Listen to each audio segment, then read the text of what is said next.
اچھا، میں آپ کو تھوڑا سا ماضی میں لے جانا چاہوں گا، اور یہ بہت ضروری ہے جی کہ اس چیز کو سمجھا جائے۔ ابھی جب تحریک انصاف والے دھرنا کر رہے تھے تو اس دھرنے کے دنوں میں ایک بہت بڑی کنٹروورسی سامنے آئی، ہماری ایک ایجنسی کی طرف اشارہ ہوا کہ وہ ان کو بیک کر رہے ہیں۔ مشاہد اللہ خان نے اس کے اوپر ایک انٹرویو بھی دے دیا، مشاہد اللہ خان اپنی وزارت سے چلے گئے۔ اس کے اوپر کوئی آڈیو ریکارڈنگز کا دعویٰ کیا گیا تھا کہ آڈیو ریکارڈنگز ہیں، میں نے سنی نہیں ہے اس لیے میں دکھا نہیں سکتا، لیکن کچھ اور آڈیو اور ویڈیو کلپس ایسے موجود ہیں جو ہماری سیاست میں کس طریقے سے عدلیہ کے ساتھ کھیلا جاتا ہے اور عدلیہ کیسے رسپونڈ کرتی ہے۔ بعض لوگ، اس میں سارے نہیں، کچھ لوگ ایسے ہیں، اور ان کا رول کیا رہا ماضی کے اندر، میں وہ سنوانا اور دکھانا ضرور چاہوں گا۔ اس کا سٹارٹ ہوتا ہے آپریشن مڈ نائٹ جیکال سے، اور آپریشن مڈ نائٹ جیکال میں کوشش کی جا رہی تھی کہ اس وقت کی پاکستان پیپلز پارٹی کی حکومت کو گرانے کے لیے کس طریقے سے بندے توڑے جانے ہیں۔ تو ملک ممتاز صاحب، انہوں نے ایک رول ادا کیا تھا، انہوں نے کچھ لوگوں کی آڈیوز جو تھیں ریکارڈ کر لی تھیں، اور نواز شریف صاحب اس وقت پیپلز پارٹی کی حکومت گرانے کے لیے کوشاں تھے۔ پہلے میں اسی سے سٹارٹ کرنا چاہوں گا، دکھائے گا جی ملک ممتاز صاحب کے انٹرویو کا وہ حصہ۔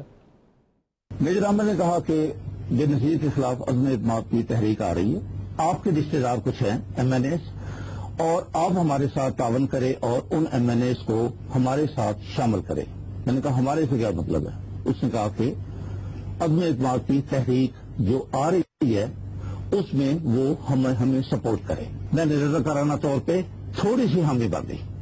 یہ آپریشن مڈ نائٹ جے کال تھا جس میں ملک ممتاز صاحب نے کچھ ٹیلی فون ریکارڈز کر لیے، جس کے بعد یہ جو ان کا پلان تھا میاں صاحب کا کہ بندے توڑ کے کچھ ایم این ایز توڑے جائیں پیپلز پارٹی کے اور ان کی حکومت گرا دی جائے، وہ پلان تو چوپٹ ہو گیا۔ لیکن اس کے بعد جیسے ابھی نعیم صاحب نے تذکرہ کیا کہ کرپشن کے الزامات میں 90 کی دہائی میں حکومتیں بنتی رہیں اور ٹوٹتی رہیں، لیکن وہ الزامات کہیں منطقی انجام تک نہیں پہنچتے تھے۔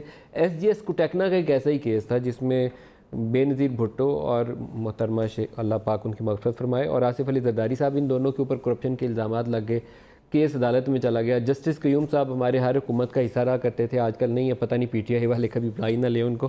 تو جسٹس قیوم صاحب کو شہباز شریف صاحب اور سیف الرحمان صاحب نے ٹیلی فون کالز کیں اور فرمائشی پروگرام کیا کہ کیسے سزا دینی ہے اور میاں صاحب کیا چاہتے ہیں، کتنے دن کے لیے بی بی کو اور زرداری صاحب کو جیل میں ڈالنا ہے۔ تو پہلے دکھائیے گا جی زرداری صاحب کی گفتگو جو انہوں نے کی سیف الرحمان صاحب نے، وہ دکھا دیں پہلے۔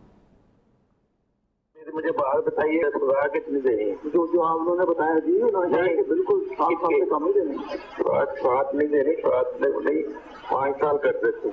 یہ آپ ان سے پوچھ لیجیے گا، 7 تو میکسیمم ہوتی ہے، میکسیمم کوئی بھی نہیں دیتا۔ یہ میں پوچھ کے بتاتا ہوں، یہ مجھے آپ پوچھ کے نا تو پھر بتا دیجیے گا۔ اچھا جی۔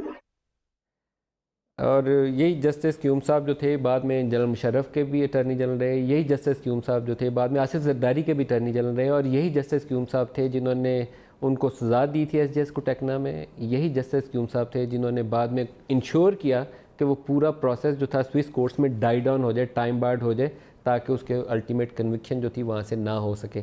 اور یہی جسٹس قیوم صاحب تھے جن کا کیس اس وقت سپریم کورٹ کے سامنے گیا، اور سپریم جوڈیشل کونسل کی جب کارروائی کا آغاز ہونا تھا تو یہ استعفیٰ دے کر آرام سے، ہمارے ایک کمزور پروسیس ہے جوڈیشل کونسل میں، جس کا کیس آتا ہے وہ استعفیٰ لکھ کے واپس چلا جاتا ہے، اس کے چارجز پروو نہیں ہوتے، تو ان کی ججی سے چھٹی ہو گئی اس واقعے کے بعد۔ لیکن شہباز شریف صاحب نے بھی ان کو ایک فون کال کی تھی، وہ بھی دکھا دیں۔ جی میاں صاحب السلام علیکم، بڑی مہربانی